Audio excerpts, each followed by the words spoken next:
So good evening, everyone. This is Stephen Green. I am president of the China Lake Association, and I welcome everyone to this webinar on the China Lake 10-year watershed-based management plan. This is an update on what has transpired over the last couple of years and to give you some further information and overview about the ongoing study and the measures needed to minimize runoff into the lake from stormwater, as well as to address internal phosphorus loading from lake sediments in the waterbed, and to prevent annual algae blooms in the lake. By way of background, China Lake Association is a 501c3 nonprofit association founded in 1987. Based in China Lake. It's a wholly volunteer organization committed to preserving China Lake for future generations through environmental stewardship and community action. Joining me tonight will be two additional panelists. I will serve as moderator. Jen Jesperson of Ecological Instincts will be presenting along with Amanda Pratt from the Maine Department of Environmental Protection, who will be taking questions later on during the course of the presentation. I should tell you that it will be helpful if everyone is on mute and off video. We'll have additional rules regarding tonight's webinar in a few moments.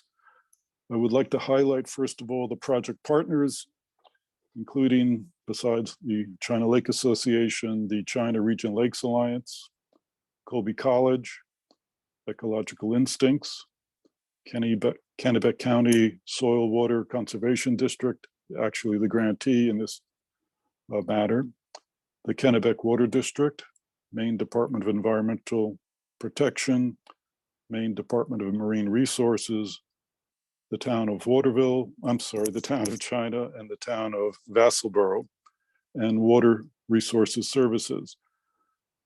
Funding for the project in part was provided by the United States Environmental Protection Agency under Section 319 of the Clean Water Act.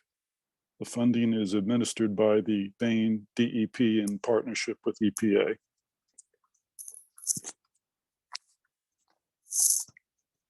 So the goals for tonight's presentation are to report to you the results of the 2-year planning project, to present a draft management plan recommendations, and to get your feedback in order to evaluate those recommendations in future public discussions. So what are we trying to accomplish? Well, in a nutshell, to restore water quality in China Lake, to end recurring nuisance algae blooms. And why is this important? Well, we all know that China Lake is the drinking water supply for 22,000 people.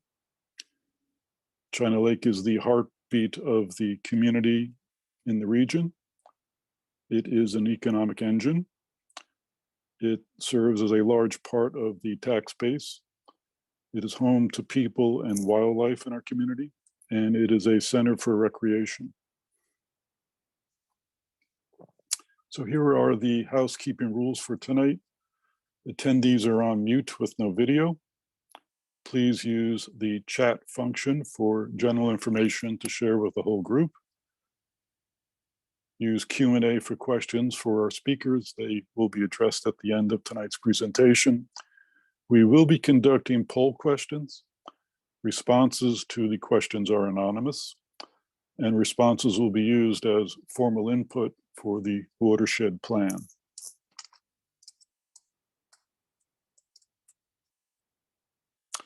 Question number 1.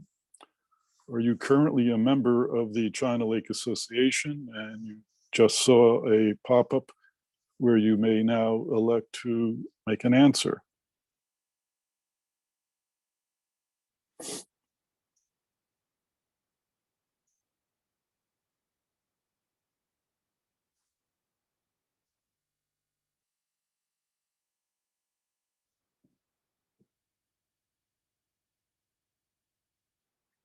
We're going to tally the results. And it appears that 56% of the attendees are members. 3% are not members, but have been a member in the past. And 41% of the attendees have never been a member of the Lake Association.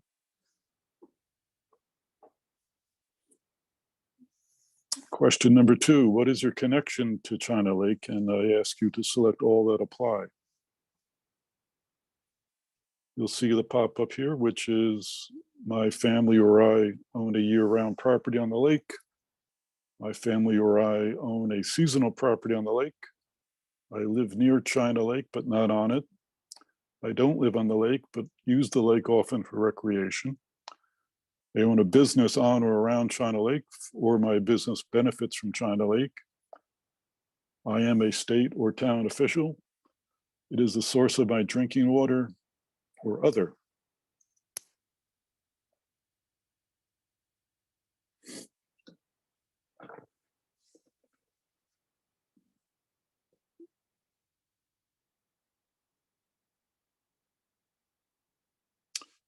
And the responses are as follows. 41% of the attendees indicate they own a year-round property on the lake. 19% own a seasonal property. 31% live near China Lake, but not on it. 9% don't live on the lake, but use the lake often for recreation. 6% own a business on or around China Lake, or the business benefits from China Lake. 90% of our attendees are state or town officials. 9% indicate they use China Lake drinking water, and then there are 90% indicating other.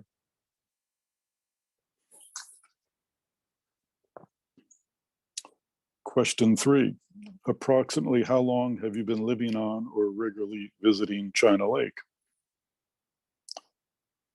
The answers could be less than 1 year, between 1 and 5 years, between 5 and 10 years, between 10 and 20 years, more than 20 years, not applicable.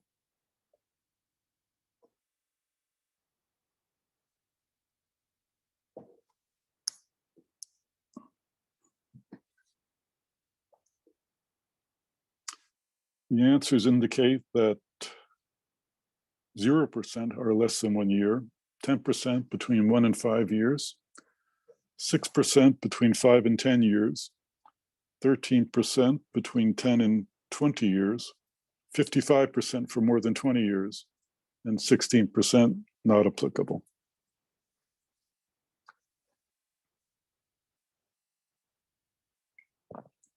Question number 4. What is your overall impression of the recent water quality on China Lake?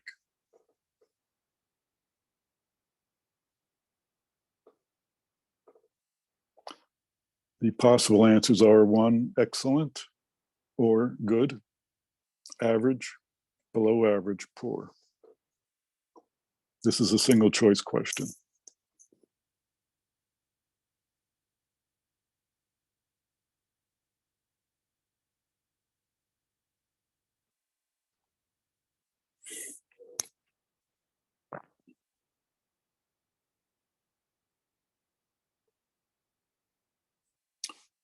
The responses indicate that 3% of the 31 attendees are voting people, say excellent, 26% indicate good, 48% average, 13% below average, 10% poor.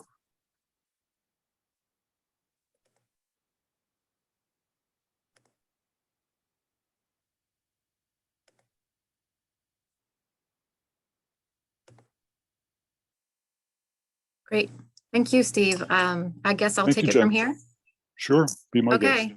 Thank you, everybody, for your input on the poll questions. That gives us a good idea of who's in the meeting and gives me some insight in terms of when we start talking about long-term trends. It looks like we have some people that have been around for a while and have seen changes in water quality and seen different conditions in the lake over that period of time. That's great. And I really look forward to getting your input and the questions on the plan and the action items that we present tonight. So the problem that the watershed management plan intends to address is that China Lake does not meet state water quality standards and therefore also does not meet federal water quality standards. So to paraphrase, the standards for classification of lakes and ponds are such that lakes must be of such quality that they are suitable for the designated uses such as drinking water after disinfection, recreation in and on the water, fishing, habitat for fish and other aquatic life, among other things. Lakes must also have a stable or decreasing trophic state, subject only to natural fluctuations, and they must be free of culturally induced algal blooms that impair their use and enjoyment. So a lake must meet the standards consistently for a period of 5 years to be removed from the impaired lakes list. So those improvements might be water clarity, chlorophyll, or phosphorus, or just not having any algae blooms anymore. So there are a number of trends that indicate that China Lake is not healthy. First, the lake has been experiencing annual algal blooms for 4 decades, with some years being worse than others. Algal blooms come in all shapes and sizes, as you've probably seen living on the lake, and they may show up only at the deepest area of the lake. They might show up in a shallow cove, and sometimes the entire lake might turn green. Secondly, when water clarity readings are less than 2 meters, which is about 6 feet, DEP considers the lake to be experiencing an algal bloom. In China Lake, minimum water clarity readings have reached 2 meters or less in 32 of the last 38 years of data collection. That means there's a greater than 80% chance that the lake will be have water clarity below 2 meters and possibly having an algal bloom. Third, low levels of dissolved oxygen in the lake impact habitat for fish and other aquatic life and cause a chemical reaction at the bottom of the lake that results in the release of nutrients, namely phosphorus, which we'll talk a lot about tonight, and from the lake sediments. And these nutrients provide food for algae from early summer through the fall every year in China Lake. And the more food available, the more algae there will be. China is one of 21 impaired lakes in the state of the 6,000 great ponds that we have statewide. So great ponds are lakes that are greater than 10 acres in size. And when a lake is added to the 303D list, that means that it's impaired, it's not meeting water quality standards. And the main, US Environmental Protection Agency requires that states develop what's called the total maximum daily load report. So how much phosphorus can the lake handle before you start seeing algae blooms? And what are the things, how much phosphorus do you need to reduce in order to restore water quality? So following the total maximum daily load report is the development of a watershed-based management plan that develops actions to meet the water quality goal that was set in the TMDL. So China Lake was added to the 303D list in 1998. The TMDL was completed in 2001, which set a water quality goal of 15 parts per billion of phosphorus in the lake. And then in 2008, the last watershed-based management plan was developed. And our job over the last 2 years was to update the watershed management plan that was now out of date. So there's several reasons why we needed to update the watershed plan. Well, first and foremost, China Lake is still considered impaired with the listing reason of primary contact recreation. So that's like swimming, tubing, wading, jet skis, any activities that increase your risk of ingestion of water, and is also listed for occasional nuisance algal blooms. This update is essential for understanding current sources of pollution and developing science-based management strategies to address them. The 2008 watershed plan utilized information from the 2001 TMDL. So that data is now over 20 years old, and they set an interim goal that was not made to reach the water quality target that was set in the TMDL. And 4, an update is needed every 10 years in order for local organizations to be eligible to receive state and federal watershed restoration grants. So the hope is that once this management plan is complete and signed off by DEP and EPA, later this month, then this spring, the local organizations will be able to apply for grants to do watershed restoration work and begin implementing the plan. So watershed planning is not a one-shot deal. As you can see, we're in the second phase of 10 years of doing this work, and it's hard work. The current plan took 2 years to prepare, and it's going to take 10 more years plus of hard work to restore water quality. So number one in the watershed planning cycle is to build public support. The 10-year plan will require public precipitation and stakeholder buy-in to be successful, so that we hope that by attending this meeting tonight, you can learn something new about China Lake that maybe you didn't know, and become part of the solution for improving water quality if you're not doing something already. The planning process requires understanding the current issues that are resulting in the ongoing impairment, setting an updated water quality goal, and developing solutions to achieve the goal and executing the plan. So this cycles, let's check and see how we did. Oh, that didn't work out so good. Let's do this. Let's make sure these plans stay fluid and that the local partners can do what they need to do to reach the goals. So major components of the plan. Amanda tonight will be talking about the results of the watershed survey that some of you may have gotten a letter about or participated in as a volunteer. We did the survey to assess the sources of stormwater runoff from the watershed. We did more intensive water quality monitoring was conducted by the Kennebec Water District to better understand the extent of phosphorus release from the lake sediments. A sediment sampling and analysis was conducted by Maine DEP with help from Kennebec Water District and analysis by Colby College. Water quality analysis was conducted to look at both long and short-term trends. So 50 years being long-term and last 10 years being the short-term trends. We did a land cover update to help inform the watershed model and to help with updating the water quality goal. And then internal loading analysis was completed by Ken Wagner of Water Resource Services, the water resource professional specializing in the management of internal loading in lakes throughout New England and elsewhere. And Ken, hi, call out to you. I saw that you're on the call, so thanks for attending. And lastly, an action plan was developed based on the outcomes of all of these different projects components. And the whole project was guided by a steering committee. Many of those steering committee members you saw at the beginning, Steve showed you a slide with the list of all the partners. And then we also had a scientific technical advisory committee that met 3 times over the 2-year period to review the science and the recommendations that are going into the management plan.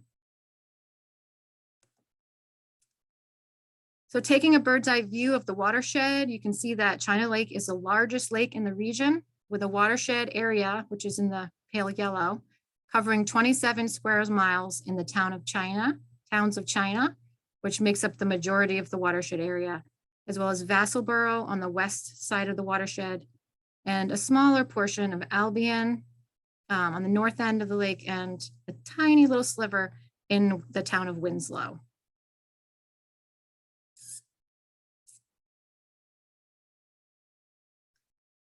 China Lake is considered a dual basin lake, which means that while the 2 basins are connected, their shape, depth, and orientation results in each water body functioning as its own lake. The drainage area of the West Basin drains just under 7 square miles compared to the larger land area in the East Basin at 20 square miles.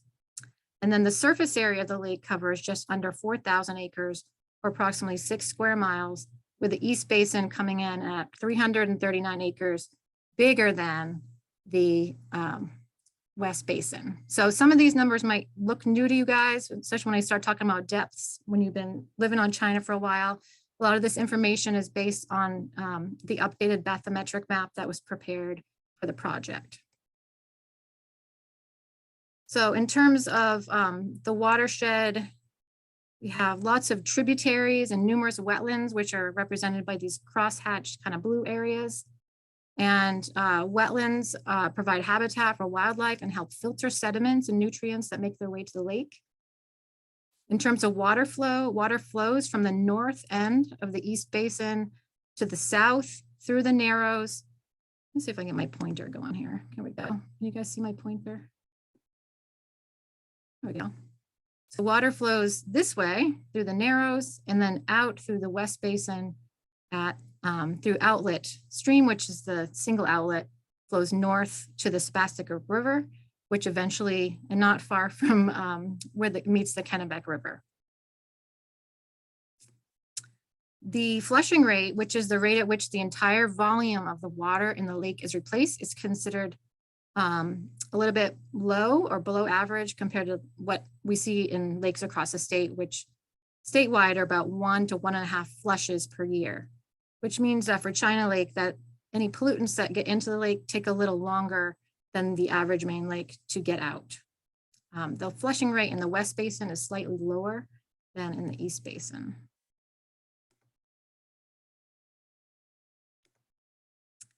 So I mentioned that an updated bathymetric map was developed for the project with data collected several years ago by UMF, University of Maine at Farmington, and then mapping assistance from Tara King at Natural Resources Conservation Service. The lines that you see on the map, get my pointer here, are similar to what you might see on a topographic map indicating change in elevation. But in the case of a lake, you think of it as like an upside down mountain. So the red and orange areas represent the deepest areas of the lake. And then the green and blues are the shallowest areas in the lake. So the deepest area in China Lake is in the West Basin at 92 feet here.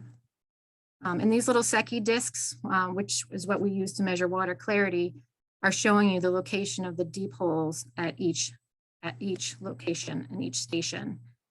So the East Basin is 56 feet at its deepest point, and the average depth for the whole lake is 25 feet.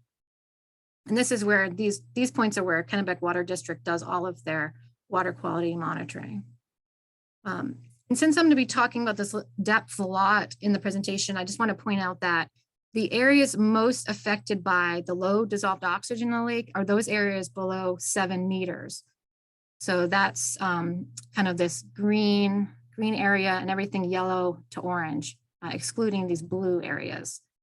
And that represents 55% of the surface area of the lake in that 7 meter and deeper area.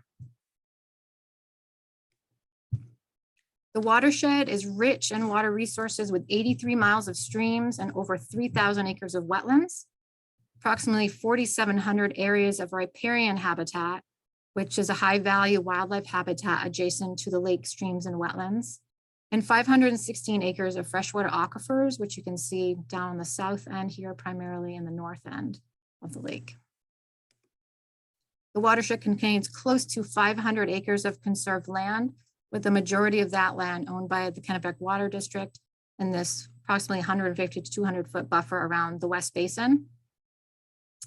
And then there's some other conservation areas here on the south end and an easement held by the Farmland Trust on the north end. Beginning with habitat, it's a state's program, shows us on this map that the large undeveloped habitat blocks, which are represented by these green areas with trees in them. There's a lot of these areas that are still undeveloped in the watershed. These provide places for wildlife to be able to connect to different types of habitats. And the other thing I'll point out here is the large area of deer wintering habitat.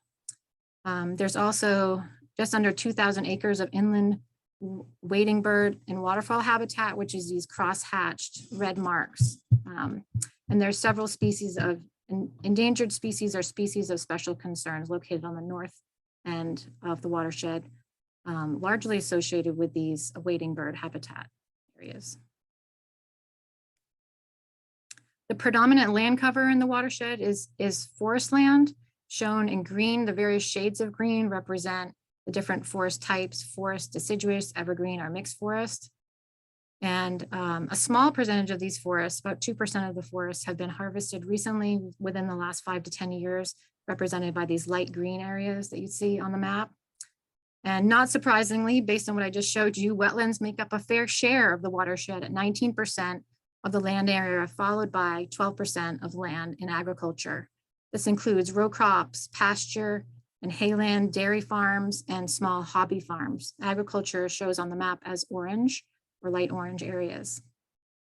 A recent review of agricultural land in the watershed indicates that approximately half of the farmland in the watershed is part of the USDA and RCS conservation programs to prevent runoff and stabilize soil on farmland. So that's awesome work. And a lot of money has been spent in the watershed, like 1.7 million in the last 10 years to address runoff from agriculture in the watershed. Development is shown in red, and you can see that it's really concentrated along the roadways and along the shoreline of the East Basin. This is primarily residential development, but there's also commercial development. And then you can also see the black areas are the roads. And while roads make up a small percentage of the land area, these roads do service this developed land. Lakes respond to changes in their watershed and therefore a reflection of the watershed. So undeveloped or sparsely developed lake watersheds with intact forests, clear cold water streams, and abundant fish are more likely to have lakes with clear cold water and abundant fish. And the more we change our watershed without considering downstream impacts, the more we change the quality of the water. So lakes with watersheds that have been impacted by development are more likely to have water quality that has also been impacted. The biggest concern with watershed development is stormwater runoff. When it rains, water washes across the landscape, picking up pollutants in its path and carrying soil or dirt, some people like to call it, and carrying it into the lake. The problem with soil or dirt is that it contains phosphorus and it carries it to the nearest stream or lake and is bad for lakes, as phosphorus is food for algae. So the most densely developed areas around the lake are most likely to contribute most to the problem. So I'm be talking about phosphorus a whole lot in this presentation. And so I'm gonna tell you a little bit more about it now. It's a naturally occurring element. It's in everything. It's in the air, it's in our bodies, it's in our food, it's in the soil, it's in septic system leachate, it's in fertilizer, it's plant food. It makes things grow, including algae. It's in the sediment at the bottom of the lake. And in the majority of lake watersheds, soil erosion is the greatest contributor to excess phosphorus in lakes. So lakes are considered phosphorus limited, meaning they don't need much phosphorus to be productive, which also means that too much phosphorus can lead to an increase in algal production. So algae being the primary producers in freshwater lakes, they're at the bottom of the food chain. And when there's too much, you end up with water that is less clear. You end up with depletion of available oxygen in the lake as the algae die and decompose. And the loss of oxygen at the bottom of the lake causes a chemical reaction, which releases phosphorus in the bottom sediments, which we refer to as the internal load, which also contributes to algal blooms. So now not only do you have phosphorus coming in from the watershed, from those external sources, you now also have phosphorus coming in from the bottom sediments. It's kind of a double whammy. So China Lake is not unlike other lakes across the state that experience internal loading.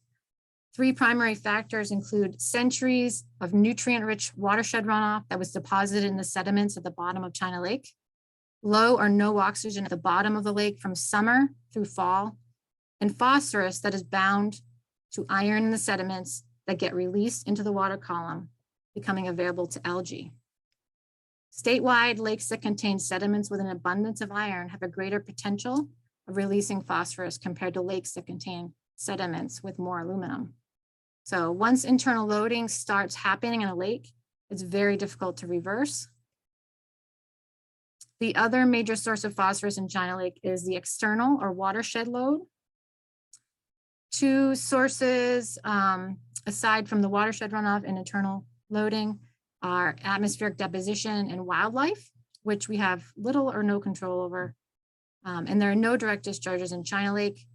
Groundwater inputs are related to subsurface wastewater. Think shoreline septic systems. Mostly we'll be concerned about that on the East Basin, shoreline of the East Basin, where all the development occurs. So lakes occur on a spectrum from very clear, clean lakes. We have on the left, this is a Jordan Pond from Acadia National Park, to polluted lakes that are high in nutrients, very productive. By productive, I mean they grow things such as algae and plants. And we also see a shift on that spectrum from cold water fish to a warm water fishery. Concentrations of phosphorus in the water greater than 10 parts per billion, so just 10 parts per billion, increase the probability of algal blooms in lakes. This does not mean a full bloom will occur, but it might result in localized blooms along the shoreline or other areas, mostly in coves or other shoreline areas. China Lake's 10-year average in-lake phosphorus concentration is 17 parts per billion in both basins. And it has been slightly lower in the last few years, around 13 to 15 parts per billion.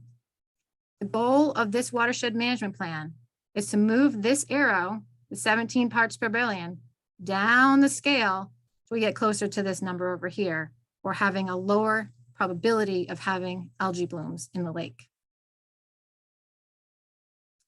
So there are many reasons we should be concerned about algae in the lake, beyond just the loss of recreational opportunities such as swimming or boating when the lake is green, or the aesthetics of the lake. I know that I would much rather be looking at a blue lake than a green lake.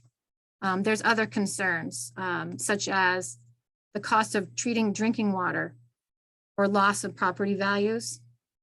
And a very big concern, and one that's been in the news more and more often in the last few years is the health concerns related to toxic algal blooms.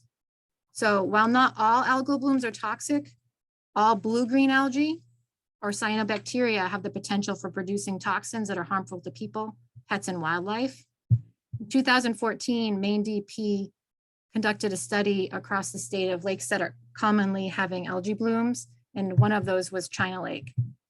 What they found was that the highest concentrations of toxins are located in the downwind scum along the shoreline. So several species of blue-green algae were documented from the sample collected at China Lake, including Aphanizomenon and Anabina, which made up 80% of the biovolume of the samples, which were collected in August, both of which can produce toxins. So typically, if water clarity is less than 2 meters, which is about 6 feet, there's going to be an algal bloom. And if water clarity is less than 1 meter, you should plan that that bloom is going to be considered a harmful algal bloom caused by cyanobacteria. So if there's a bloom in China Lake, it's best to keep pets, people out of the water because you don't know if it's toxic or not. And toxins can affect organ function of people and animals. And there's standards that EPA has developed for drinking water and for swimming. And I would encourage you, if you're interested in learning more, to go to the Maine DEP website. They have a couple pages that talk about harmful algal blooms and what to do and what to be, how to stay educated about it, I guess is what I would say. So let's look at China Lake activities over the last 50 years. This is not an all-inclusive list, but includes what I call the heavy hitters. Even before the lake started experiencing blooms, the data water quality data was starting to be collected by Maine DEP, Kennebec Water District, and volunteers, which gives us a really good record of water quality changes in the last 50 years. Because of its long history of experienced blooms, beginning in 1983, China Lake has been studied fairly intensively by several different entities over the years. And I've already touched on the TMDL and the 2008 watershed plan. And after that, there was or somewhere between there was a study conducted by Colby College where they did some an analysis of the watershed and the lake, and as well as some stream testing. And then in 2012, there was a feasibility and internal phosphorus reduction study conducted by Kleinschmidt, which led to the revised drawdown that was put in place in 2014. The drawdown was designed to increase the volume of surface water with high levels of phosphorus to get out of the lake in the fall. And the study also looked at the feasibility of what we call hypolimnetic withdrawal, or removing deep water phosphorus from the bottom of the lake. That was not deemed a feasible option, and they recommended an alum treatment in the East Basin as part of that study. In 2016, a road and culvert study was completed, and that brings us to 2020, where we're updating the watershed management plan. So two important documents, the 2001 TMDL and the 2012 Kleinschmidt study, came to similar conclusions. Low levels of dissolved oxygen in the lake result in the release of phosphorus from the sediments. The increase in phosphorus provides food for algae and results in algal blooms annually, and that internal loading is a major driver of poor water quality in China Lake. Watershed partners have been vigilant, working together to address the external load, starting in the 2000s with the development of the CRLA Youth Conservation Corps. They've been completing about 20 projects a year, mostly with high school students during the summer, to put in buffers, stabilize shorelines, keep runoff off driveways. Maybe some of you have participated in that program, and if you haven't, I highly recommend it. In addition, between 2006 and 2008, there was a phase 1 319 grant that addressed runoff from roads and residential properties, led by the Kennebec Soil and Water Conservation District. And then from 2007 to present, the Natural Resource Conservation Service, I mentioned the agricultural practices that were put in, a total of 860 conservation practices installed during that time period. Pretty impressive. $1.75 million in federal funds into the watershed. And then beginning in 2009 to present is the CRLA's Lake Smart program, which has resulted in over 250 visits to property owners in the watershed and 35 Lake Smart awards to landowners that are taking actions to make their properties more lake friendly. 2014 was the drawdown. And then we had more recently some road rehabilitation projects through several grants that have done a lot of work to fix some of the fire roads, including Fire Road 13, 35, and others. So all of these actions are necessary to prevent more phosphorus from getting into China Lake, and are expected to continue in the future. So just to make sure that you guys are all still awake, I'm going to ask you another question. Question is, during your time on the lake, have you been concerned about any of the following?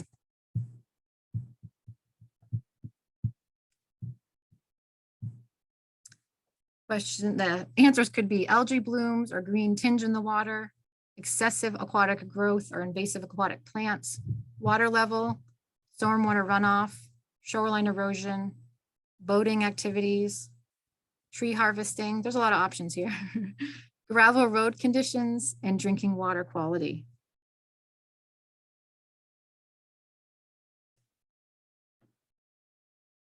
I'll give everyone a couple seconds to prioritize their concerns.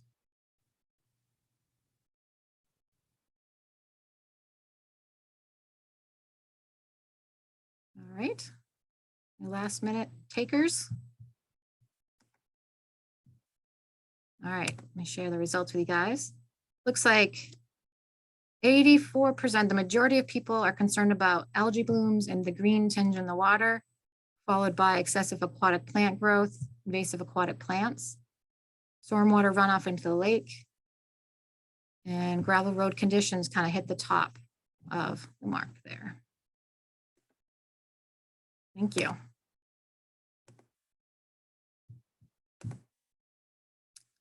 I'm going to move into talking about how we measure water quality and what some of the trends are that we found through the project. So water quality data is collected several different ways. The most common and universal method is with using a Secchi disc, which is this black and white disc, which is lowered from the surface of the water down into the water column until you can no longer see it. And that's what the Secchi disc reading is. So it's recorded at the depth that they can no longer see the disc. And the readings are taken at all three stations, which are represented here. Station 1 is in the West Basin, Station 2 is southeast, and Station 3 on the Northeast Basin. So with Secchi disc transparency, the more algae that are in the water, the shallower your Secchi disc readings, and vice versa, that if there's less algae in the water, your readings will be deeper. Water samples are also collected to quantify the amount of phosphorus and chlorophyll in the water. And chlorophyll is a measure of the abundance of, well, it's a green pigment found in plants such as algae. So it's kind of a way for us to measure how much algae is in the water. And these samples are collected in surface water and at several depths throughout the water column at each station every 2 weeks, from pretty much from April through October in the West Basin and June to October in the East Basin. And then water column readings using a handheld meter. Every meter, a dissolved oxygen and temperature reading is collected at all 3 stations every 2 weeks. So that's a lot of data over many, many years. And it's a great data set to use to be able to see what the trends are. So when we look at the long-term trends in the data over the last 50 years, some trends become apparent. The graph on the right shows the average annual water clarity at Station 1 in the West Basin. And so here's the depth, the surface of the water is here at the bottom. This 2 meter mark is representative of that 2 meter line where we consider anything below this line probably an algae bloom, and anything above that would be a deeper reading. So the years where it's below 2 meters, we would expect that these might be years with particularly bad algae blooms. The red arrow is indicating the slow decline in water clarity from 1970, so time down here, from 1970 to 1990. So over a 20-year period, there was a slow decline in water clarity. So, and then it sort of flattened out to about from 6 meters to about 3 meters, which is where it's kind of been staying since.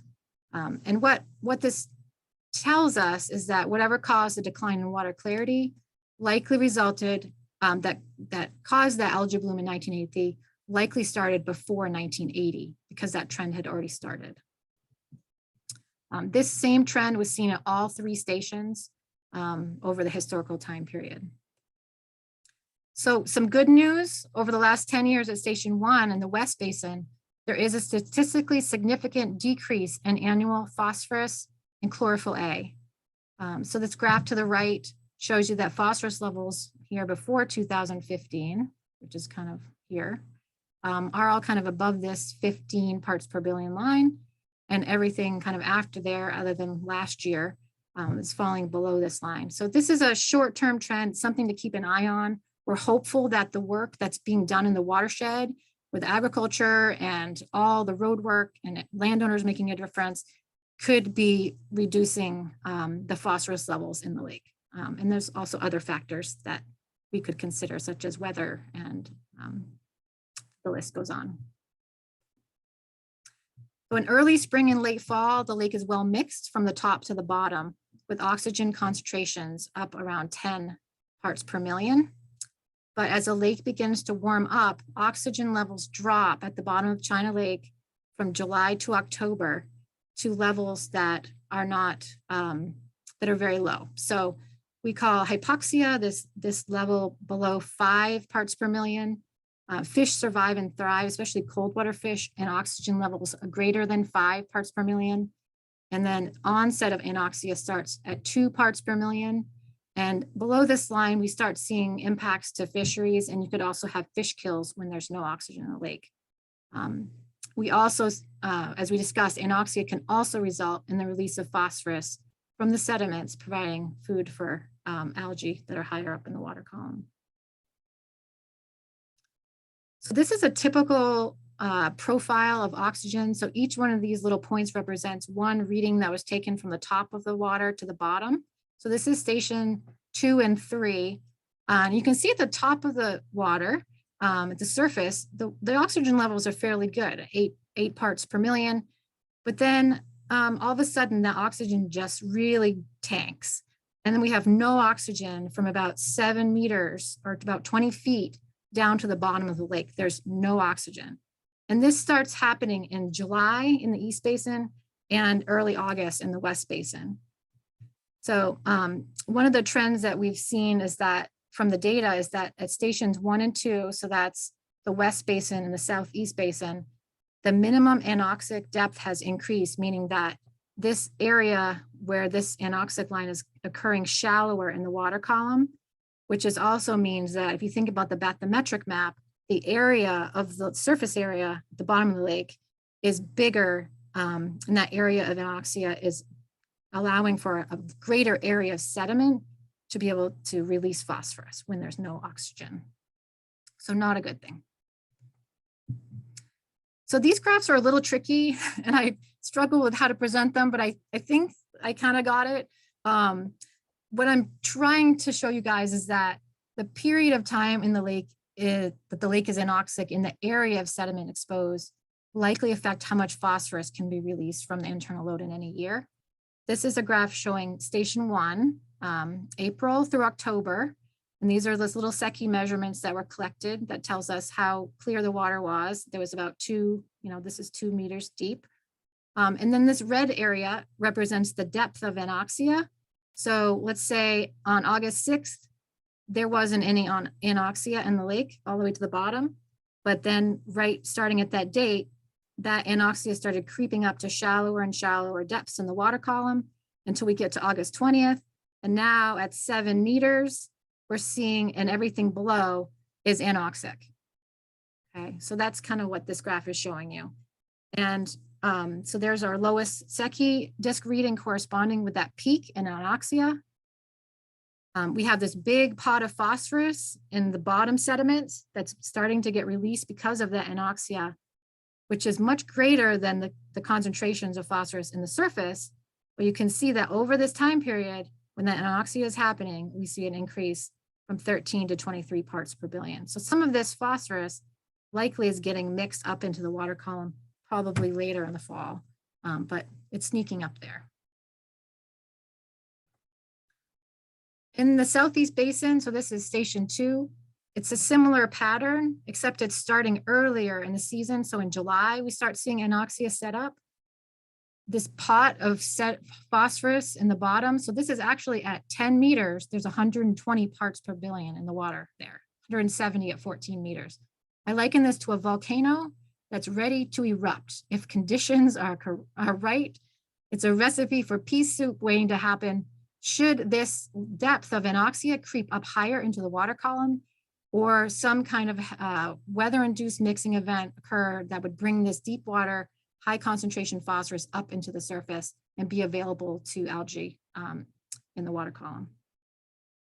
So you can see a similar trend. This period of anoxia, and now we're having higher concentrations as we go through the season. And if we didn't think the ingredients for pea soup were good enough at station 2, well, it's a lot more readily available in the north end of the East Basin with an increase in anoxic area at 6 meters depth, and significantly higher concentrations of phosphorus, reaching 260 parts per billion at one point in September. And that concentration now is getting to 40 parts per billion at 7 meters.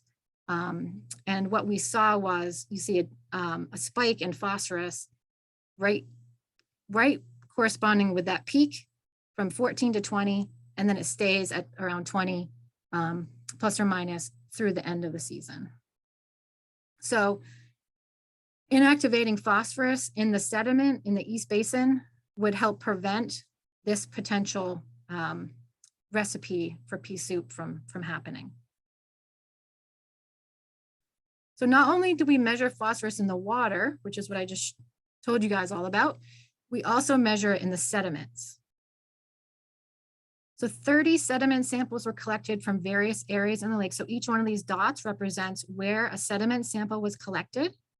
And the DP collected the samples in coordination with the Kennebec Water District and Colby College to characterize the sediments and to gain a better understanding of the potential of phosphorus loading from the sediments, the estimated mass of available phosphorus in areas exposed to low oxygen, and whether the addition of aluminum would result in a decrease in phosphorus released from the sediments.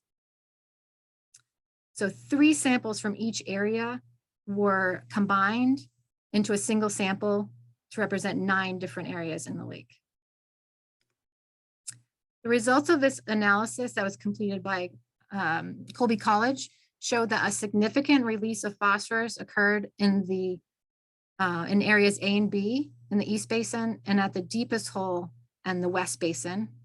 And we also saw that the dynamics of the sediments in the Northeast Basin were different than what we saw in other areas of the lake. And this is largely related to differences in the organic matter content in the sediments in the north end of the lake.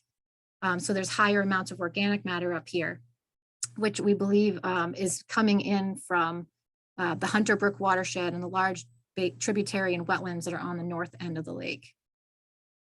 We also learned that not all of the phosphorus is being released, as some of the phosphorus is staying or binding with the aluminum that's already in the sediment. So I don't know that you need to know too much about this graph here, but what we know is that from the sediment assays, so basically what Colby did was they added aluminum to the sediment samples in increasing doses to determine the amount of iron-bound phosphorus released from the sediment as the phosphorus becomes bound to aluminum. So each of these points is them adding a little bit higher dose of aluminum to see what the effects of the alum are in reducing the release of phosphorus. So basically what the figure is showing us is that as the dose of aluminum goes up, the amount of phosphorus released from the sediment goes down. So that can give us recommendations for how much alum is needed for different areas of the lake, which is represented by these different lines. But for the most part, somewhere between 35 and 45 grams per meter squared, we kind of have diminishing returns. You don't really add any more alum and get any more phosphorus reduction. So the results of this analysis were reviewed by our technical advisory committee, and what came out of that is that everyone agreed that there should be consideration for treating the East Basin to improve water quality in both the East Basin and the West Basin, but that there's a definite need for additional sediment sampling to refine the treatment area and the dosing recommendations. So this gets us back to this pockets of P slide. Using the information gathered from the water sampling and the sediment analysis, we were able to estimate the amount of phosphorus released from the sediments in China Lake. Both basins experience a substantial annual load of phosphorus from the sediments, with the East Basin having the higher load compared to the West Basin. So the next step in the process of understanding sources is to understand or estimate how much phosphorus is coming from these other sources. And that brings us back to, I'm kind of doing a circle thing here for you guys, bringing you back to the land cover update. So in terms of land cover, the less intensive land cover types, such as naturally vegetated forests, release less phosphorus because they hold on to, when the rain falls on them, it's not running off like it would on developed land areas like agriculture, commercial development, state roads.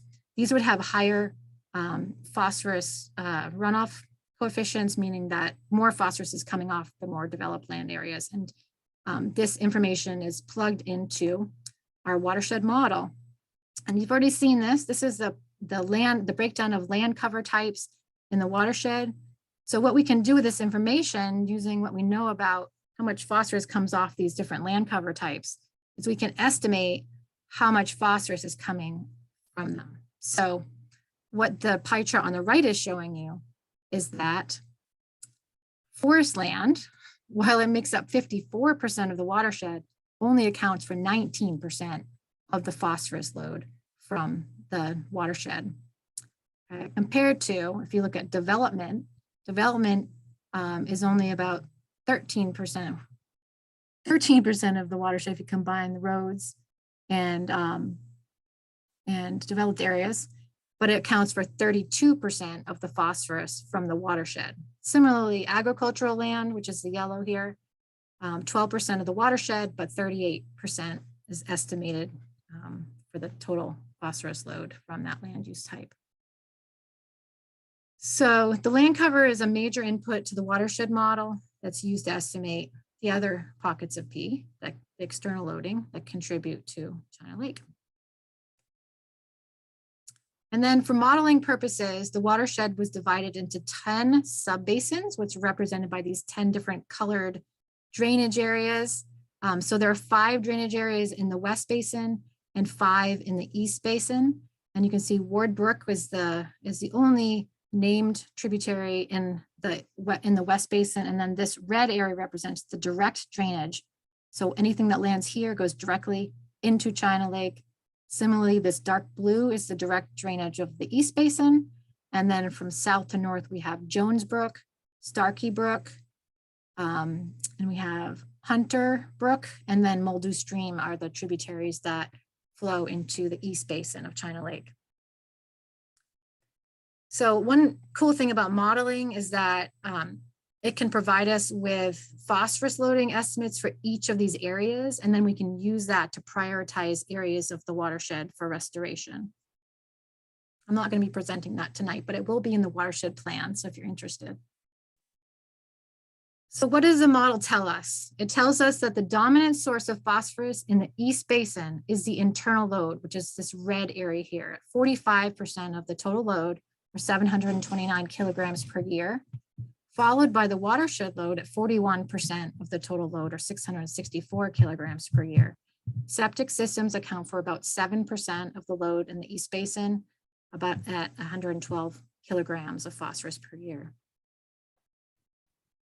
Similarly, the phosphorus load in the West Basin has a high percentage of loading from internal loading.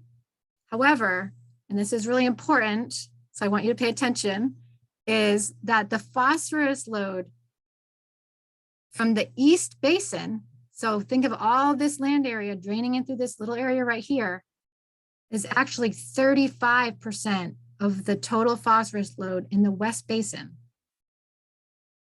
Okay, that's compared to 19% of the load that's coming from its own drainage area. So there's more phosphorus coming from the watershed and the water coming from the East Basin than there is in the watershed of the West Basin itself.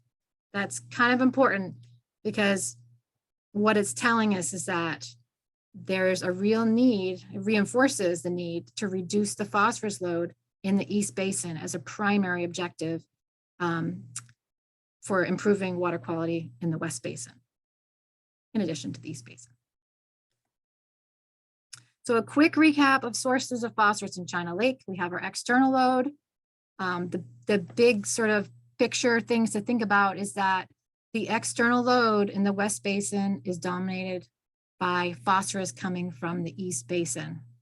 Okay? And about half of that is coming as a result of the internal load in the East Basin. And then for the East Basin, the dominant source of phosphorus is the internal load at 45%. And then other sources of phosphorus from the natural sources such as atmospheric deposition and wildlife are quite small, not really anything we can do much about. So that brings us to things we can do things about, like internal load, external load, and addressing leachate from failing or older septic systems. So at this point, I'm going to turn it over to Amanda to talk about how we assess the external load and what things can be done about it. Thank you, Jen. Thank you all for attending tonight. I'm going to tell you a little bit about the watershed survey that we carried out just over a year ago, last October. I know there are some of you on the call tonight who were volunteers or helped with that survey in some way, so thank you all. And really the purpose of the watershed survey, as Jen referred to, is looking at what's coming off the watershed and getting into the lake. And primarily what we're doing is looking at sources of soil erosion. So Jen mentioned that earlier as well. Soil erosion brings phosphorus into the lake attached to the soil particles. So that's a really important source that we want to be able to address and fix. And by fixing those problems, we can reduce the amount of phosphorus getting into the lake and therefore improve water quality. Next slide, thank you. So in planning this survey, basically all of last year, we held some various steering committee meetings, helping to assess the watershed, get ready for the survey. We sent a mailing to everyone in the watershed. So if you live in the watershed, hopefully you heard about this survey before it happened. There were over 1,300 postcards we sent to each landowner in the watershed.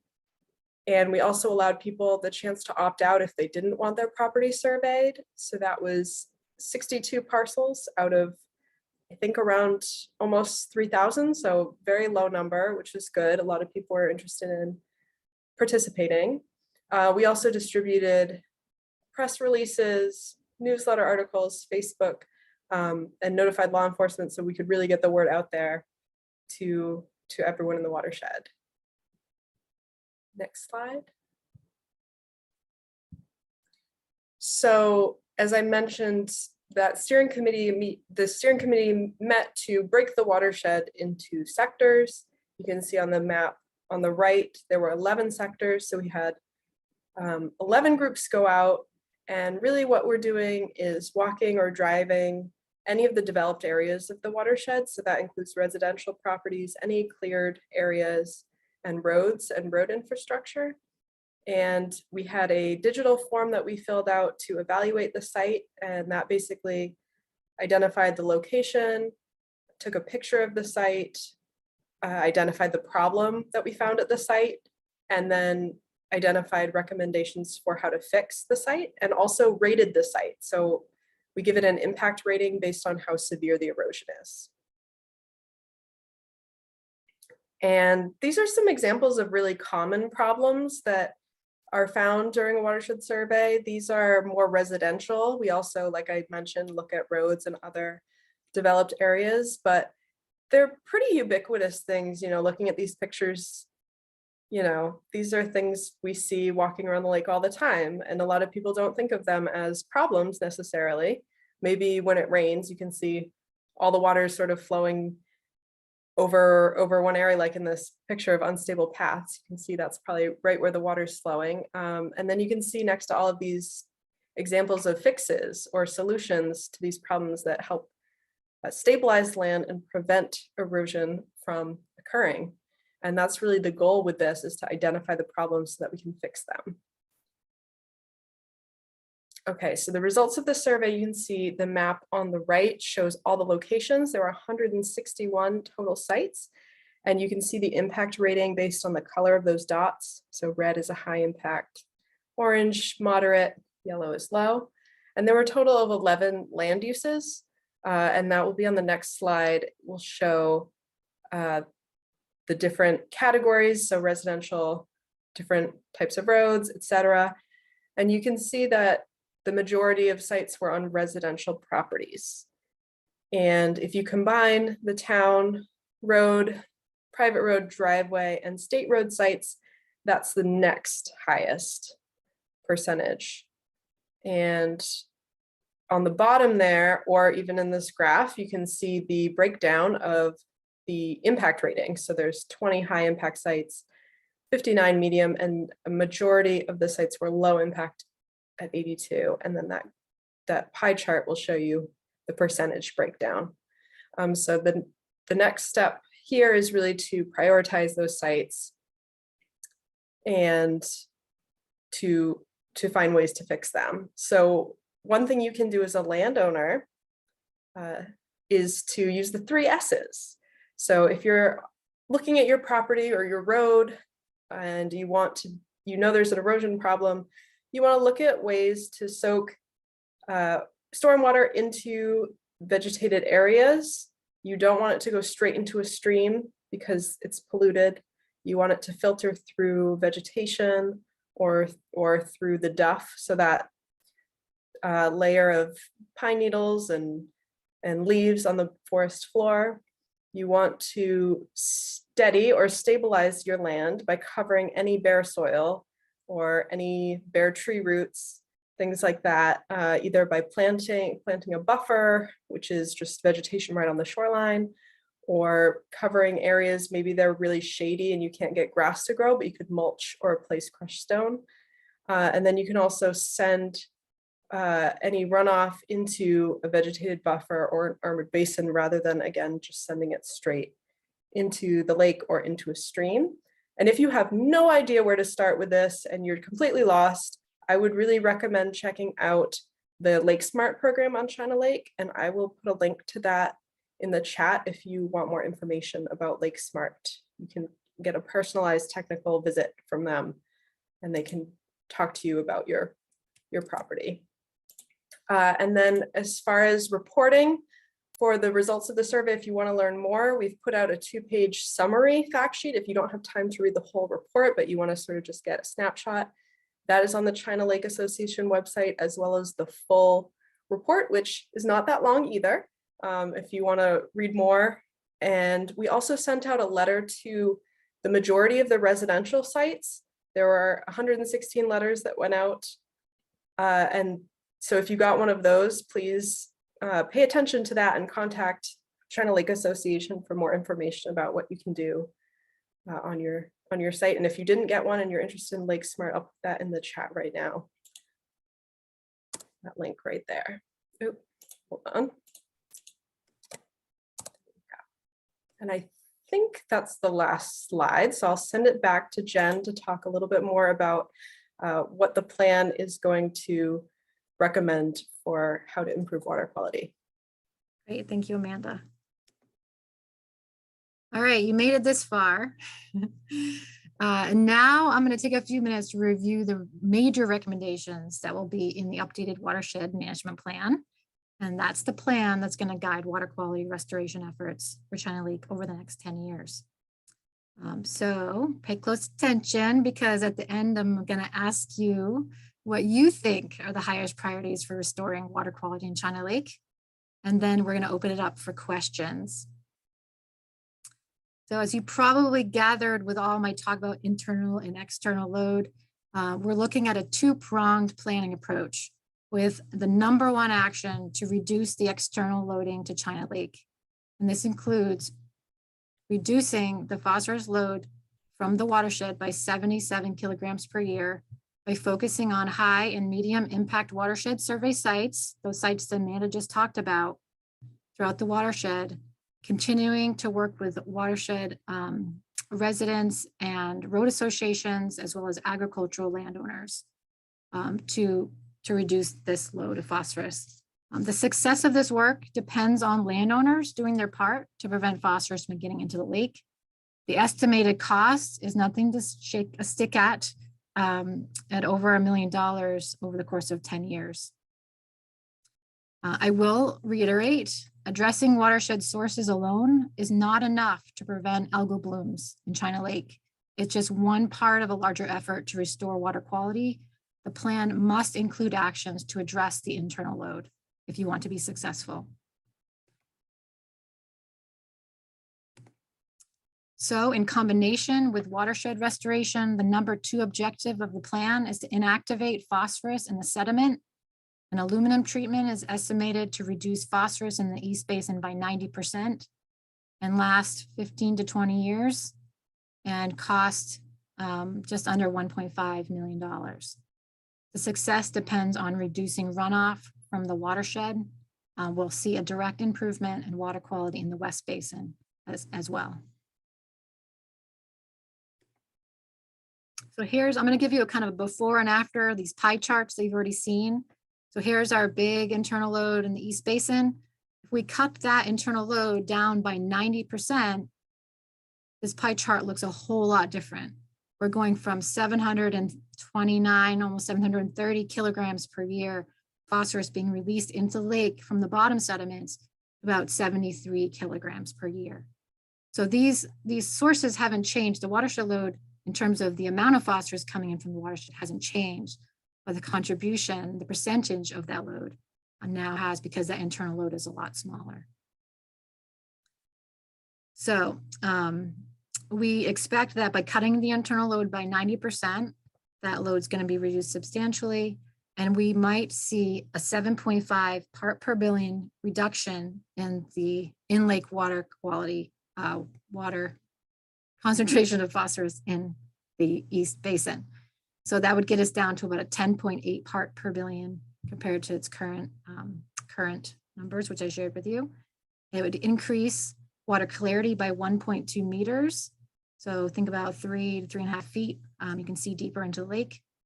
It would result in a significant decrease in the bloom probability. The model predicts 28% bloom to 2%. And there would be the direct benefit of improvement in the West Basin by reducing concentration by 2.1 part per billion, or about 229 kilograms per year. This map shows the proposed treatment areas, depths, and doses based on the 2020 sediment sampling. However, as I mentioned, additional sediment testing is needed to refine the final treatment recommendations before an illuminant treatment could be conducted. So what this map is showing you is all of the areas in the lake that are 8 meters or deeper. And then the colors correspond with the dose in those areas. So for example, the dark purple is a higher dose of aluminum compared to yellow, which is the lower dose. So that's just based on the sediment chemistry that we saw from the sediment analysis. And the question of longevity and success rate has come up at several meetings that I've attended over the last 6 months. And I'm sure many of you on this call are wondering the same thing. So I figured, why not just talk about it before we have question and answer. So there have been 7 successful alum treatments in Maine out of 8 attempts. The one treatment that was not successful was in nearby Weber Pond, a couple watersheds over in the 1980s. The consensus from the biologists is that Weber Pond was underdosed. There was 3 other lakes that were treated around the same time. All had success and lasted from 20 to 30 years. So current sediment characterization techniques, such as we use for this project, allows for a higher probability of success compared to what even was done in the 80s. So as not to overtreat a lake, which just ends up being expensive, or to undertreat a lake, which would make it less successful in terms of improving water quality and addressing the internal load. So the 4 most recent aluminum treatments, you can see here, East Pond, Lake Auburn, Cocknawagon, which you can see was up here, had another treatment recently in 2019, and George's Pond, which had 2 treatments over 2 years. I received a report from George's Pond last week that their alum treatment resulted in a 99% reduction in the internal load following their 2021 treatment. And they had the best water clarity on record, which was better than the first readings collected back in the 1970s. So they're kind of like a pea soup. They went pea soup to very clear, very quickly.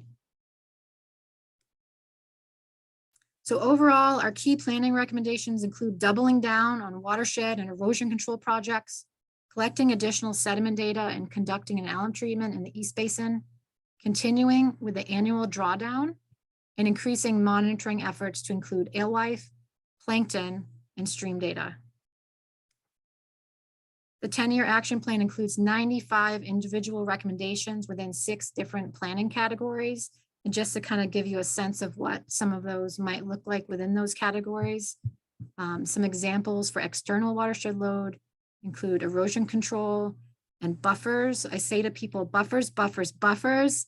They're the last line of defense for stormwater runoff getting from your property into the lake. So buffers, please. Inactivating phosphorus in the sediments in the East Basin. In terms of preventing new sources of pollution, focus on conserving critical undeveloped land in the watershed that has a high potential for maintaining high quality waters for the drinking water supply, and for protecting the investment that's going into this management plan. Ordinances, a big one is enforcing your existing town ordinances.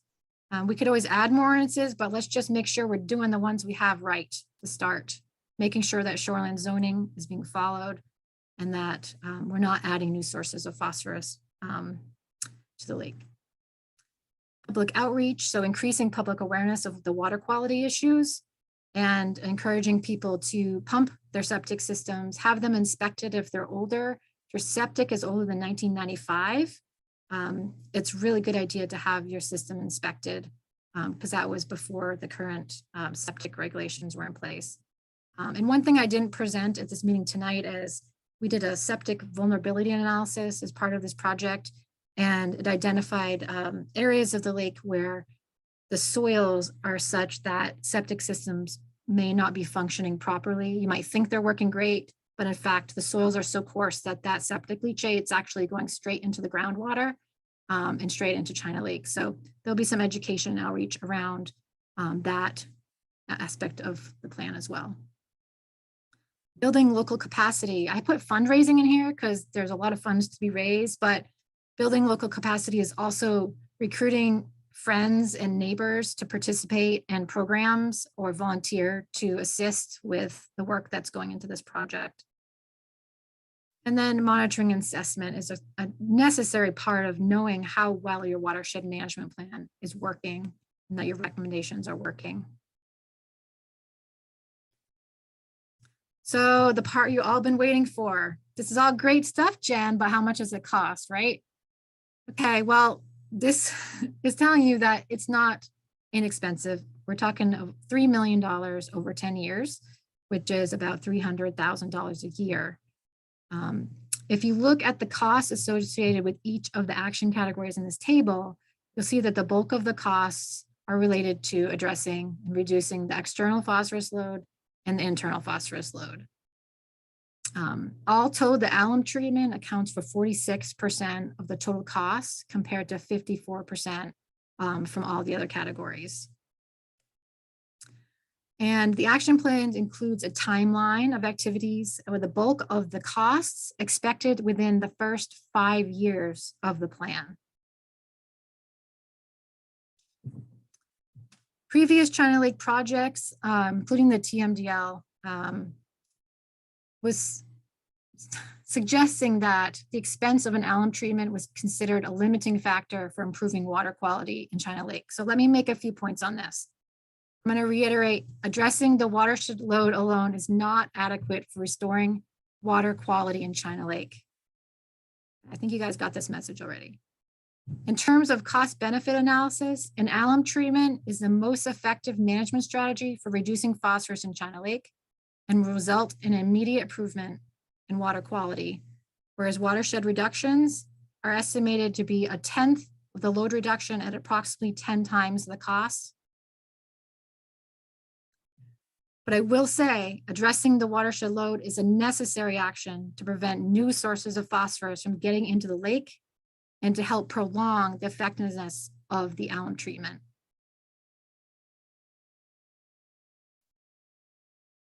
So to be clear, the 10-year budget presented in the previous slide does not reflect the amount of funds that actually need to be raised. Several of the larger tasks, such as addressing agricultural runoff, represented here as $500,000, is coming from other sources such as federal farm bill programs. Kennebec Water District, their annual budget for their monitoring, that's about 8% of the total project costs of the 10-year plan. But I will say that grants are going to be important fundraising tools. So for example, East Pond alum treatment received close to $250,000 from the US EPA through their 319 grant program. And these same funds can be used to address watershed survey sites where 50% of the costs are paid for, and then the landowner pays the other 50% of the costs.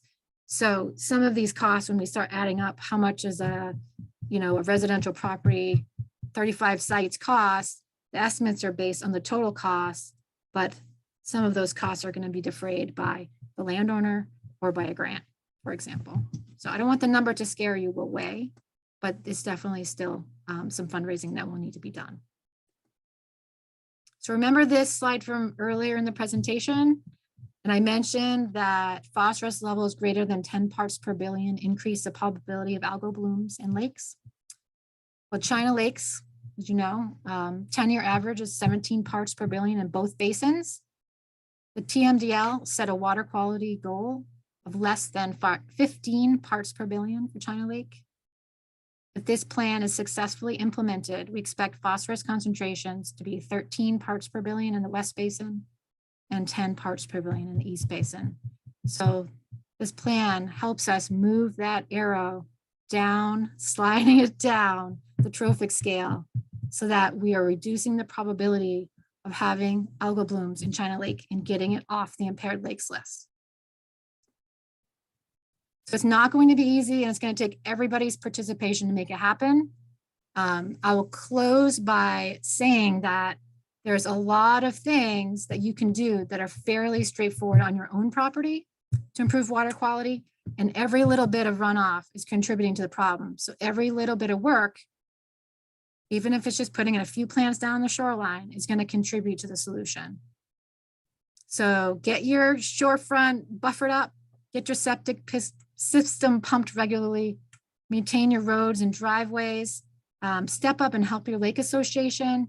These guys are all, and gals are all volunteers too, and really can use the support over the next 10 years to get this done. It's a big job ahead. And the support of the local community is going to be really important. So with that, I think I'll turn it back over to Steve to kind of wrap things up before we go to the question and answer. Thank you, Jen. And I think this was an incredible presentation. The information is quite comprehensive, and we know that it is a lot to digest. It's great that it's recorded and people will be able to go to it for further study. I know that we have some additional questions, and we would like to pose those to you now for further feedback. So question number 6, what do you consider the highest priority for improving water quality in China Lake? Please select 2 of the following answers. Reducing the amount of pollution entering the lake, educating lakefront residents, ensuring enforcement of regulations such as shoreline zoning, addressing internal phosphorus loading from lake sediments, monitoring and testing water quality. Take a few moments and provide your answers.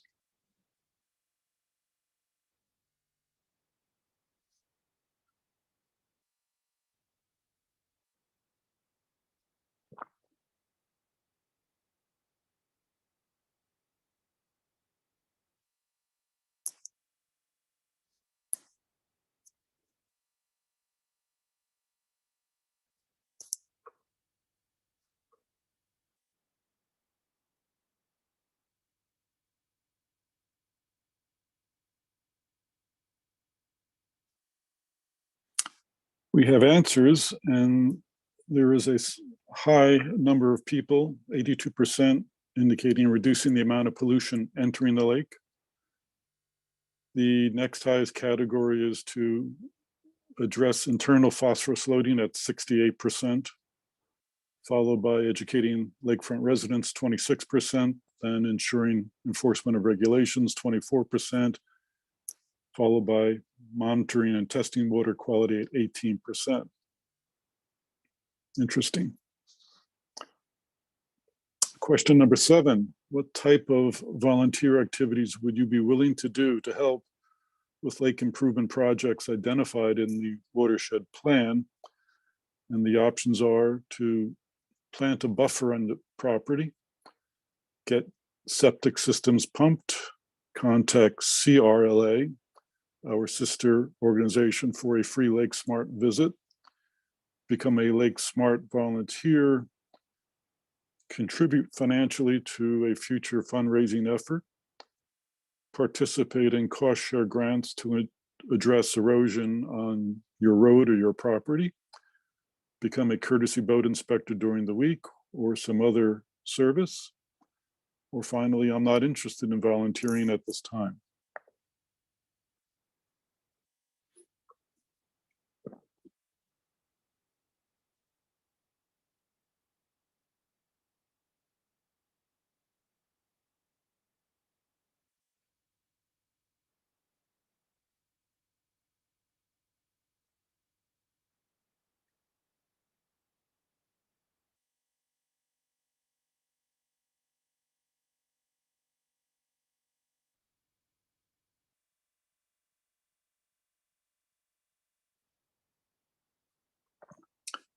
The answers are across the board: plant a buffer at 47%, contribute financially to fundraising 47%. It appears that septic systems pumping 27%, Lake Smart Volunteer and other 23%, CRLA, Lake Smart Visits 20%, and birdie courtesy boat inspections at 7%. 13% indicated they were not interested in volunteering at this time. I'm curious, just for the folks that said other, what might that be? Maybe in the chat box, somebody would be willing to speak up. That would be helpful.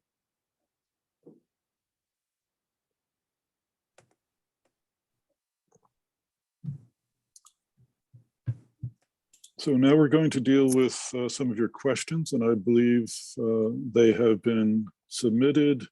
And Amanda, I believe, will take over at this juncture. Sure, yeah. And if anyone has any additional questions that you want to ask, please use the Q&A button at the bottom of your screen to type in a question and we will get to it. We are going to, we have quite a few questions, really good questions that have come in. So I'll just read those out and we're going to go till 8 o'clock. So if we have any questions that haven't been answered by then, we're going to send out all the answers to you afterward by the email that you used to register for the event. So the first question that we have is, how might more data, say collected via citizen science, be helpful in understanding and eventually addressing the issues facing the China Lake watershed? So I can say there are a few citizen science volunteers. So the Lake Stewards of Maine, which is formerly the Volunteer Lake Monitoring Program, helps to certify people for water quality monitoring. And I don't know if Steve, you have anything to say about the particular programs that CLA might have for volunteer water quality monitoring. I do. The programs that historically were conducted by CLA are now transferred and conducted by the China Region Lakes Alliance under the direction of Scott Piers, former president of CLA. So all those programs are still functioning. And Scott, now as executive director of CRLA, intends to move those forward. So they are still active, and I believe as we gradually move away from the COVID crisis, they'll become more active in the future. Yeah, so I think to answer the question, yes, more data is helpful. The more water quality data we have, the easier it is to see the trends and sort of what's happening. So if you are interested in that, contact CRLA.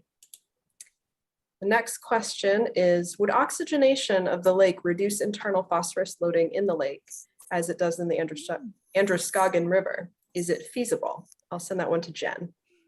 Okay, yeah. So I know I just added Ken as someone that could speak up, Ken, so feel free to speak up because Ken did a lot of work on the feasibility side of the internal loading. But from Ken's report, I pulled this information here on the screen, hypolimnetic oxygenation. It could increase oxygen in deep water, limit the release of phosphorus from the sediment. We'd expect a 75% reduction and enhance habitat for cold water fish. So there's some benefits to oxygenation. However, the estimated cost of the infrastructure that goes into putting oxygen into the lake would be around $4 million with annual operation costs of about $450,000. This is Ken. Can you hear me okay? Yeah. Yes. Okay. Yeah. And Jen's got it right. The thing is, it's not a bad idea at all. If money and permits were no object, auctionating this lake would be a very good thing to do. The problem is, aside from just the cost, which you were just told, it's a bit of a permitting nightmare because you're putting a lot of structures in the lake. These could catch anchors, fishing lines, whatever else. There are maybe some slightly easier ways to do some of it if you have enough depth. That would work in the West Basin to some degree, but just releasing pure oxygen bubbles in the East Basin would destratify it and potentially make things worse in the short run. So oxygenation is one of these things that on paper, it's a wonderful thing to do. In actual practice, it's a lot more difficult than what we lay out on paper. And the cost was so much higher than phosphorus inactivation that that's not where we think you'd be going. Thank you, Ken and Jen. I have two similar questions, so I'm going to ask them both. What are the downsides or risks of an alum treatment? And then the other question was, one of the biggest challenges will be to address the concerns of folks about the safety and possible adverse effects of, quote, dumping chemicals in the lake. Thoughts on that? And Jen or Ken, either of you. I can start, and then Ken, if you want to finish up. So it was two different questions, Amanda? Yeah, same. They're basically asking the same thing. Okay. So the downsides or risks, one important one is that maybe it doesn't work as well as we want it to. That's a risk. You know, lakes are complicated systems, and we do our best to understand and make our best guess at what's needed in terms of inactivating the sediment. Aluminum treatments have come a long way in terms of how they're applied, and there's an intensive monitoring that's involved. There's permitting involved. The greatest risk is with aluminum sulfate is caustic. So making sure that you're monitoring the pH of the water as the aluminum is being applied. It is buffered with a sodium aluminate at the same time to keep the pH down. So when it's applied, there's actually another boat behind the alum barge that is monitoring the pH the whole time, and conductivity and some other things, so that they can notify the barge if something looks like the pH is changing. I can add to that, there's a lot of complicated chemistry. There's only a handful of people who even admit to being aluminum chemists. I'm not one of them. Aluminum under certain circumstances can be toxic. If you let the pH get outside of the range of about 6 to 8, there will be enough of the form of aluminum that's toxic to potentially cause problems. Doesn't mean it will, but if you stay within 6 to 8, it's very hard to have enough aluminum in a toxic form to have an impact. We've done some treatments in very sensitive places with very low alkalinity. The last time there was a fish kill in New England was the year 2000. So we now have 21 years of successful treatments without any fish kills. It's a matter of mastering the technique. There's only a couple companies that actually do these applications, and they're both very capable. Great. And sticking with the alum theme, there's a few other questions here. What is the source of the aluminum that is used for the treatment? Are there any negative health issues? I'm assuming that means human health issues with treating the lake with alum. And what time of year is the alum applied? Okay, I can jump on that if you want. Thank you. We mostly find old storm doors and toss them. No, I'm kidding. It's a manufactured chemical. It is in your area. There's one in Searsport that makes it. GCX, I think, G something. They're down this way where I'm in Massachusetts. The Holland company out in the western part makes it. In New Jersey, there's yet another company. They kind of distribute themselves so that they don't really compete physically, at least for the alum. The sodium aluminate is a more specialized chemical and usually comes from Massachusetts. So they actually make it. Aluminum sulfate is basically sulfuric acid being applied to an aluminum base, and that creates it, and it comes in a liquid form. The health issue is, I'll say, unproven. Again, it can be a toxic element, so it's not good for anybody in that toxic form.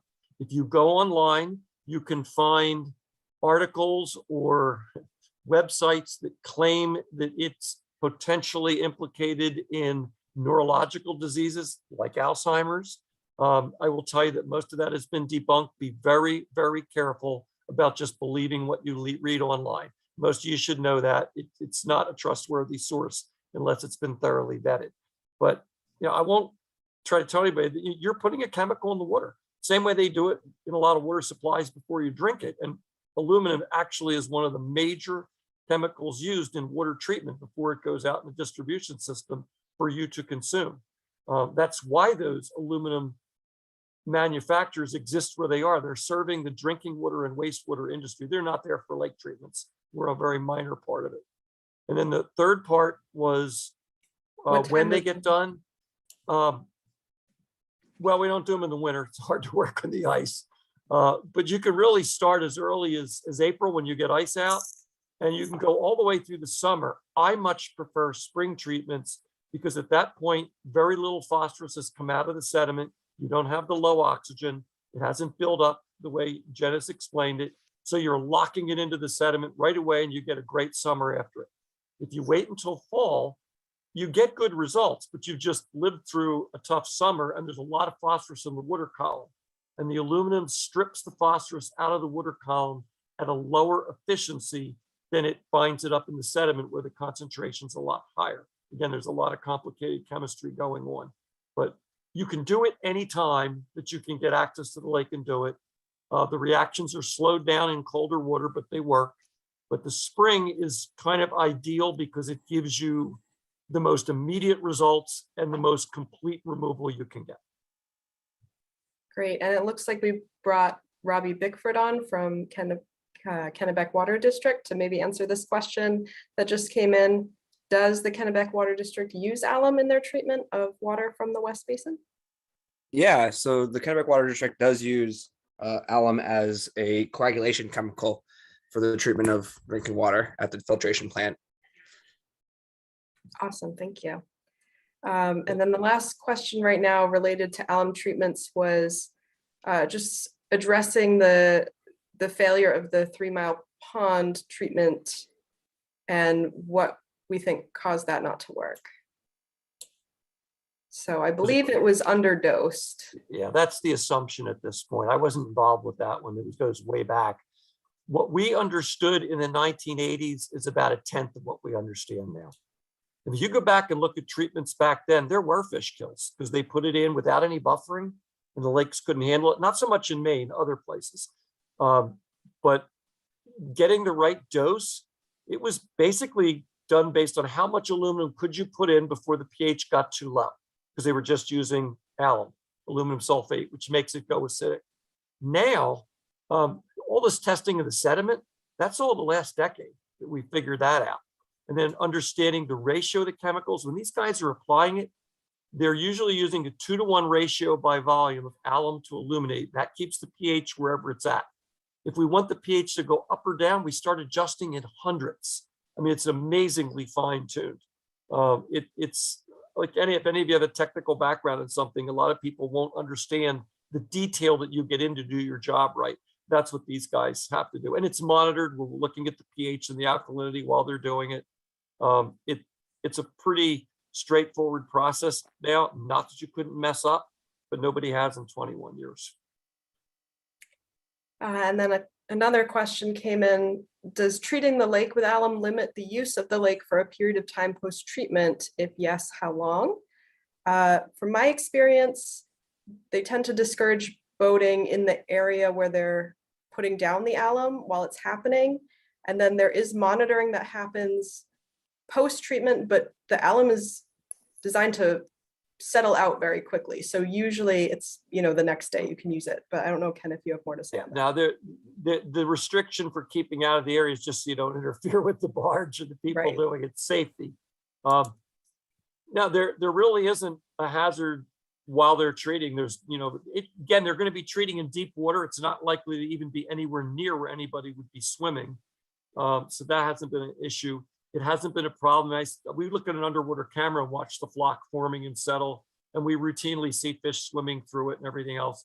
There was a concern early on that small fish that eat plankton, the alewife would be a good example, might think that the flock particles were something to eat and they would consume it, and that might be a problem for them. It's never happened, never materialized. In Massachusetts, they won't let us treat in the spring when alewife are spawning. There's absolutely no science behind that. In fact, they'll let us treat in the fall when the juveniles are all going around the lake looking for a way out. It doesn't make a lot of sense. But there has not been a problem at all with that.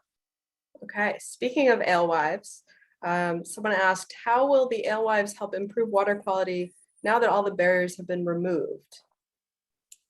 And that slide that you have up does address that to some extent. Question was, how will they improve water quality? Yeah, or that was how it was worded. Now, there's models out there that suggest that you could get everything from a reduction in phosphorus to an increase in phosphorus based on how many adult alewife come in, how many die, how many juveniles they produce, and how many of those make it through to leave. It's a very contentious area. I will tell you only, if you think about it evolutionarily, it would not make any sense for an organism like an alewife to deplete the fertility of the lake it spawns in. They will raise less young and the species would go extinct. On the other hand, it doesn't make a whole lot of sense that they would totally trash the lake by over fertilizing it. So my guess is it's probably close to a net zero, and you're going to have good years and bad years, depending on how many come in and how many go out. You can make the model say anything you want. I know of no real data that will prove it one way or the other. But the claims that the alewife are going to clean up the lake, I don't think that's substantiated. I think claims that they're going to destroy the lake are also not substantiated. I get concerned about the loss of zooplankton because this alewife are going to eat all the zooplankton. So for whatever level of fertility you're at, you're going to have more algae and less clarity. But it can't be worse than most of what you have now. When they've come into eutrophic lakes, it's made virtually no difference, and the data in Maine show that. But they haven't done this in a lot of oligotrophic lakes, lakes that are already very clear. So we don't really have the data to show that. I can tell you that I've looked at it in lakes where we've done aluminum treatments. I was trying to figure out why some of my aluminum treated lakes do better than others. And alewife are one of the factors. When I have alewife, they don't get as clear. They are acceptably clear. People are happy with the results, and they don't have blue-green blooms. The alewife are not causing those blooms. Of course, they haven't been in this lake much, so they're not the cause of what you've had anyway. So I would not make a case for alewife saving your lake. On the other hand, we kept those alewife out. They're a major boom for the whole ecology of everything down to the estuarine areas of the ocean. I think those that want to restore alewife have the moral high ground here. You know, they belong in these lakes, and we kept them out. But when you bring them back, do not think that they're going to save your lake. That doesn't seem to be happening. I would say also for the plan, Kennebec Water District is working with the project partners, including Maine Department of Marine Resources, to monitor alewives coming in and out, especially over the next 5 to 8 years as the populations increase, in coordination with collecting water quality data. We don't have any zooplankton data in the lake, so that's something that we'd like to start collecting for China Lake. Great, good answers there. Switching gears here a little bit. This next question is, who is responsible for going after grants? Is it the town of China, DP, other? I guess it depends on the grant, but Jen, do you want to talk a little bit more about that? Or Steve? Yeah, we try in the action plan, we tried to identify, depending on the action and the plan, who would be the lead organization for that action. I think for watershed type restoration work like Lake Smart, Youth Conservation Corps, road projects, right now all of that's going through CRLA, China Regional Lakes Alliance, and with support from the China Lake Association in terms of the fundraising side of things and outreach. But I mean, the towns, you know, can help through like TIF funding potentially. And I think we have to, you know, as one of the components of the management plan is to develop a sustainable funding plan in the first year of planning to figure out where the funds are going to come from. Great. And where can we find this presentation to review online, the recording? The recording will be provided to the China Lake Association that they can post on their website. Great. Could you talk a little bit about alternatives to alum treatment? So we had a question about hypolimnetic withdrawal and a question about dredging. Okay, those sound like good questions for Ken. What was the first alternative beside dredging? Hypolimnetic withdrawal, which is addressed on the okay, slide that's sure. up right now. Hypolimnetic withdrawal is an easy one to deal with. If you pull the poor quality water out faster than it can become poor quality water, basically keep it moving so that you don't lose all the oxygen. That requires a huge amount of water to go out at a fairly rapid rate, and you would destratify the lake. That's probably not a good idea in this case.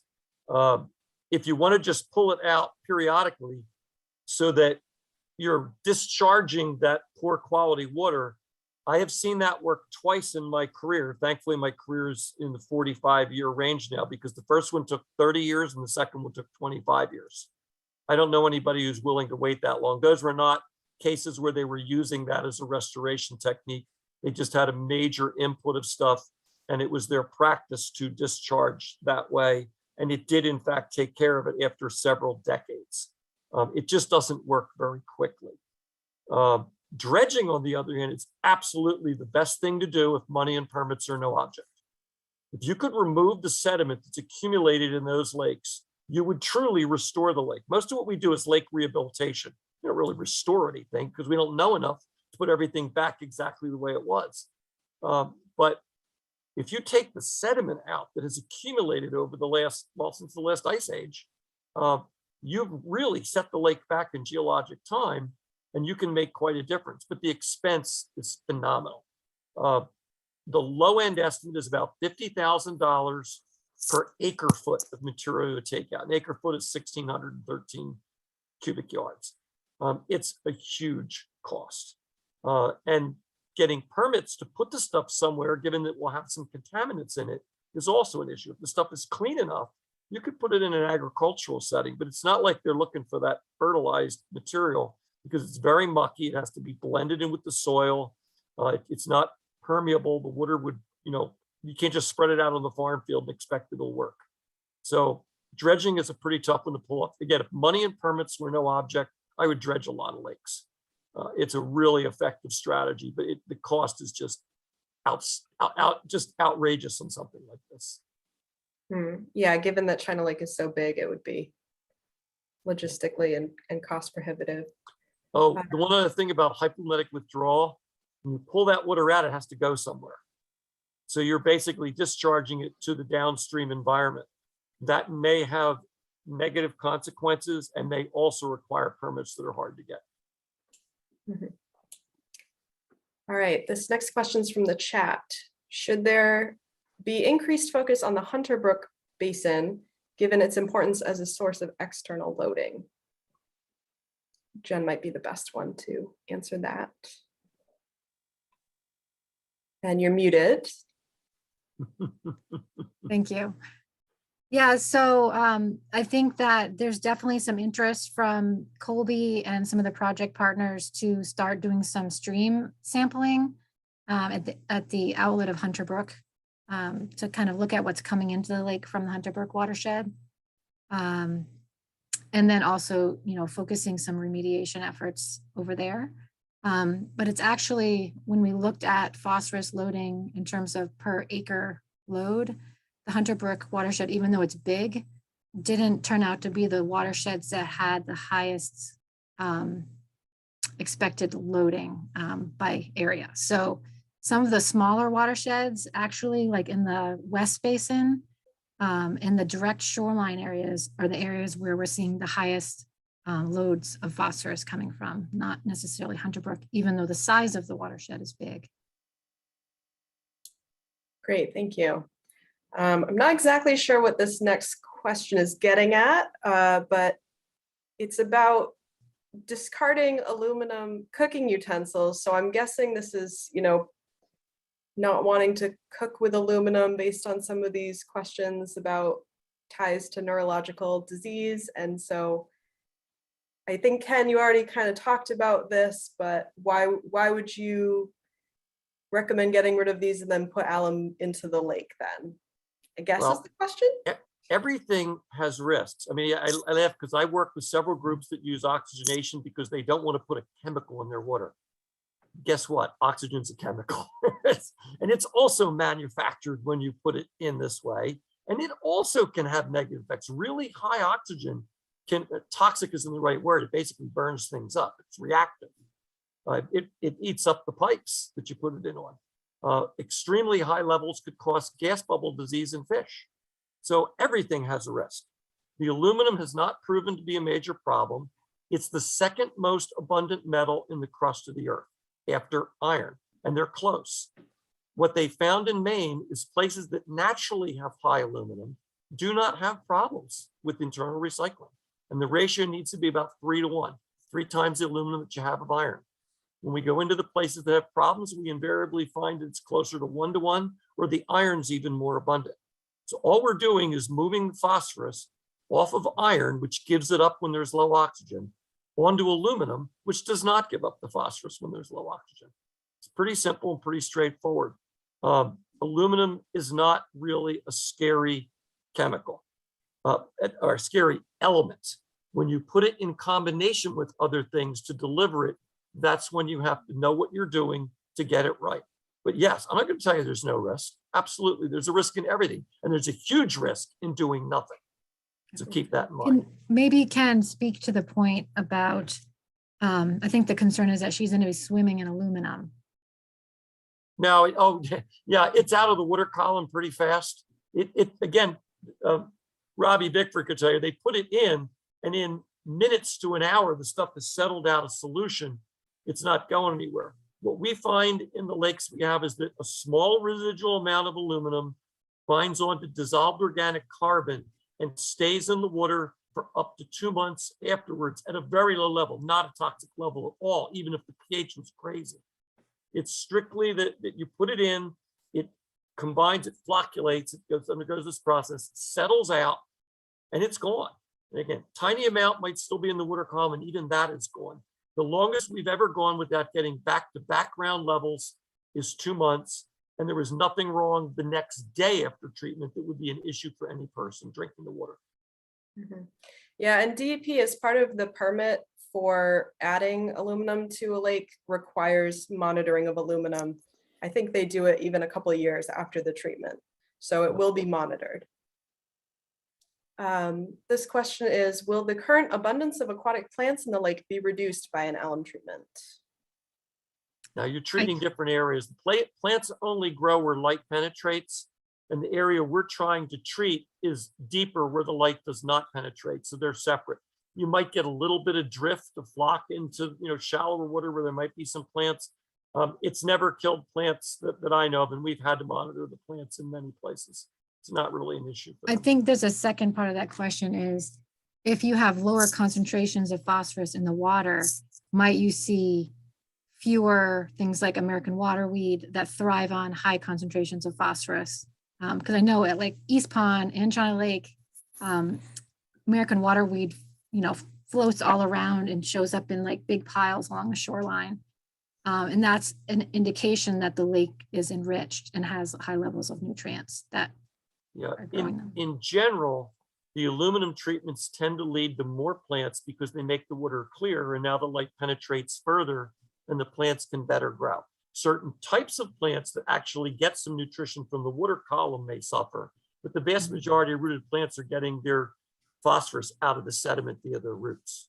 So it hasn't really been an issue. Again, I don't find it to be a major factor in lakes like you have, where rooted plants aren't really a huge issue. I wouldn't expect it to become one. Great. The next question is about how critical it is to determine the right formula or the right dosage amounts for the lake, as well as the need for additional sediment sampling, specifically in the north end of the East Basin. I don't know This if we want question to go about back to aluminum the, dose. yeah, we have some slides on that. I don't know if you want to go back. Basically, we're looking at the amount of phosphorus that needs to be inactivated in the sediment, and then treating to match up the amount of aluminum with what we need to do. So it does vary based on the quality of the sediment as you go around the lake. There you go. Go ahead, Jen.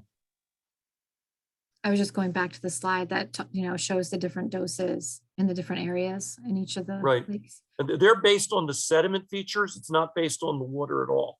Now, when we apply it, we never put in more than about 25 grams per square meter at once, because we assume we have a 5 meter, 16.5 foot mixing zone.